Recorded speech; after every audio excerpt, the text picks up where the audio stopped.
ఈరోజు చాలా మంది ఎలా ఉంటారు తెలుసా? ప్రెగ్నెంటా, మీ అమ్మ ఇంటికి వెళ్ళిపో, కానీ బిడ్డ 6 నెలలు వచ్చిన తర్వాత అప్పుడు రిటర్న్ తీసుకుంటారా. దాన్ని బట్టి ఎప్పుడు నీ భార్యకి నీ మీద సంపూర్ణంగా ప్రేమ రాదు, వాళ్ళ మా అమ్మ మీద ప్రేమ ఉంటుంది.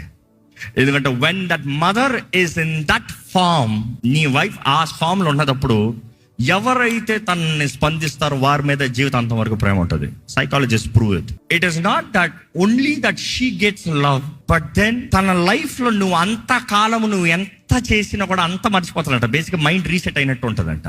But then when someone is taking care of her, that trust, the love, అది వారి మీద బిల్డ్ అవుతాం. ఒక బిడ్డకి ఎలాగ తల్లి మీద ప్రేమ వస్తుందో అదే రీతిగా భర్త భార్య పక్కన ఉంటే అలాంటి ప్రేమ వస్తుందంట. You see, but then stop quitting, giving up responsibilities. అమ్మా నాకు అవ్వదబ్బా, నా వల్ల చేయదు, నాకు చేత కాదు. దేవుడు చేత కానిది ఏం చేయలే. ఎందుకంటే దేవుడు ఆదామును అవ్వని చేసినప్పుడు అవ్వకి మరలా మదర్ని చేయలే. అవ్వ గర్భం ధరించి కన్నదప్పుడు ఎవరున్నారు? ఆదామే. సో ఈ రోజుల్లో నాకు తెలీదు అని చేతులు ఎత్తేస్తారు. జాగ్రత్త. I would say every man to be the head. If you don't stand as the head, God cannot bless the house as it is full, as it is whole.